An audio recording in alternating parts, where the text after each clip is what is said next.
नमस्कार मैत्रिणींनो, नमस्कार.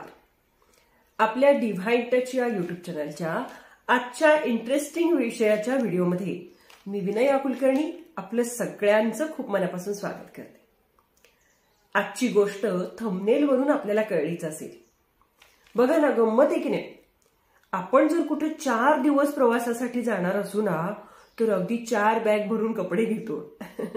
आणि माता सीता 14 वर्ष वनवासामध्ये गेल्यानंतर सुद्धा 14 वर्ष वनवासातले केवळ एकाच कपड्यांवर आपल्याला रामायणामध्ये आपण पाहिल्या ते दिसल्या. आणि ते खरं सुद्धा आहे बरं का.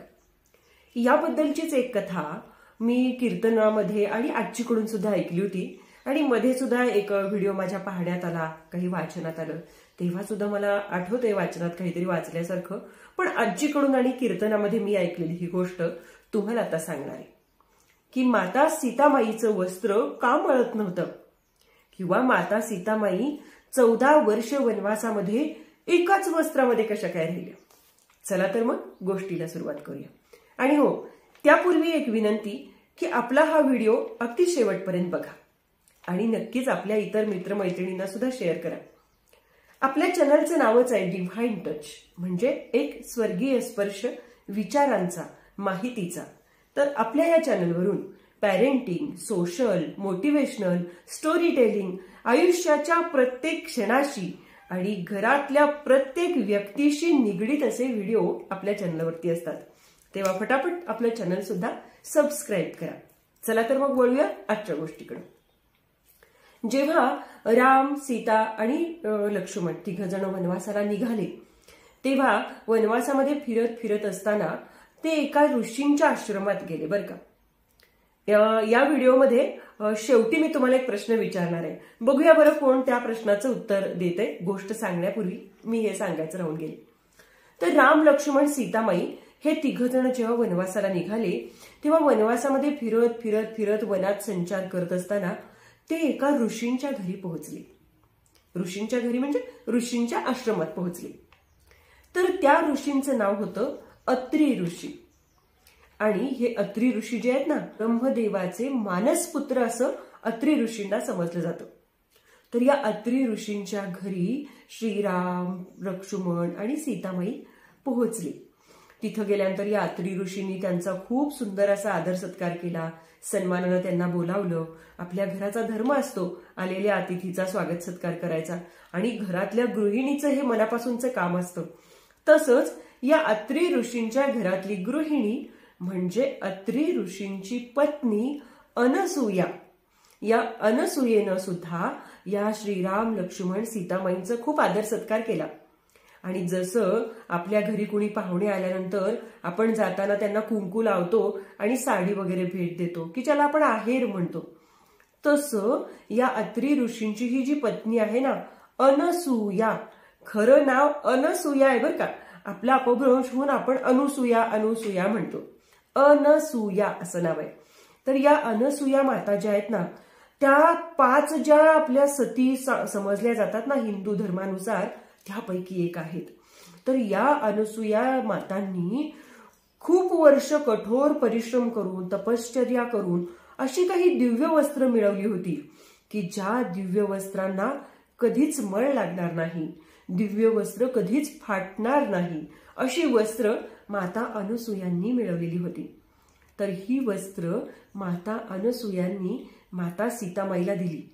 आणि देत असताना त्यांनी पती पत्नीच्या नात्याचा अर्थ सांगितला. पती पत्नीच्या नात्याचं पावित्र्य कसं राखावं याबद्दल सीतामाईला सांगितलं. आणि त्यांनी सीतामाईला हेही सांगितलं की इथून पुढचे वनवासातले सगळे दिवस तू हेच वस्त्र परिधान कर. रोज जरी तू हे वस्त्र परिधान केलंस तरी सुद्धा हे वस्त्र कधीही फाटणार नाही आणि कधीही मलिन होणार नाही, म्हणजेच मळणार नाही. मग आता ही वस्त्र कधी मळेल? सीतामाईला सुद्धा प्रश्न पडला की कसं काय बरं हे वस्त्र, मी 14 वर्ष एकच वस्त्र, अरे बापरे, इथं आम्ही आज नेसलेली साडी उद्या नेसायला नको म्हणतो आणि अख्खं कपाट भरलेलं असलं तरी विचार करतो कोणती साडी नेसू, साडीच नाही.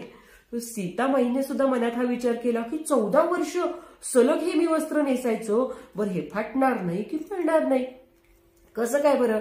मग माता अनुसूयांनी सीतामाईला सांगितलं, हे वस्त्र अशा वेळी मळेल की जेव्हा तुझ्या मनामध्ये पती पत्नी धर्माचं पावित्र्य नाहीसं झालेलं असेल, तुझ्या मनात काहीतरी वेगळा विचार आलेला असेल, जेव्हा तू पती पत्नीच्या नात्यापासून बाजूला जाशील, तुझ्या मनात मळलेले विचार येतील, तेव्हा हे वस्त्र मळेल आणि मळलेल्या वस्त्रावरून तुझं मन मलिन झालेलं आहे हे समजेल.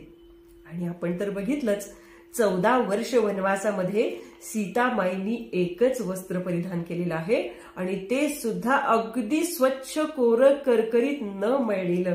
म्हणजेच सीतामाईंच्या मनात प्रभू श्रीरामांच्या व्यतिरिक्त कुणाचाही विचार आला नाही, त्यांचं मन कधी मळलं नाही, त्यांचा पतिव्रतेचा जो धर्म आहे तो कधी त्यांच्या मनातून विसर पडला नाही. आई वडिलांबद्दलचं कर्तव्य, सासू सासऱ्यांबद्दलचं कर्तव्य, एक स्त्री म्हणून त्यांच्या मनात कधीही असे चौकटीतून बाहेर जाणारे किंवा वाईट विचार आले नाहीत. म्हणून सीतामाईचं वस्त्र 14 वर्षांच्या वनवासामध्ये कधीच मळलं नाही. तर असंच वस्त्र आपण सुद्धा आपल्या मनाला घालूया. आपलं ही मन कोणत्याही विचारांनी मलिन होणार नाही. आपलं ही मन कोणत्याही वाईट संस्कारांना आपलंसं करून आपले स्वतःचं व्यक्तिमत्व मळवून घेणार नाही. अशा दिव्य वस्त्राची प्रार्थना आपण सुद्धा सीतामाईकडे करूया.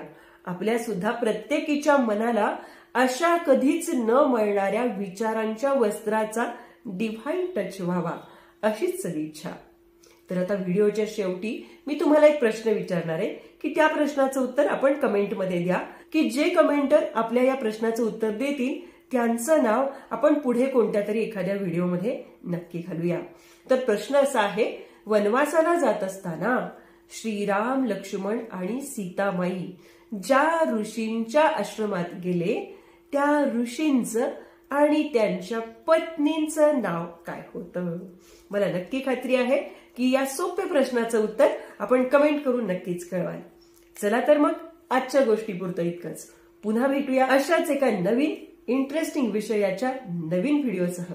तोपर्यंत राम राम.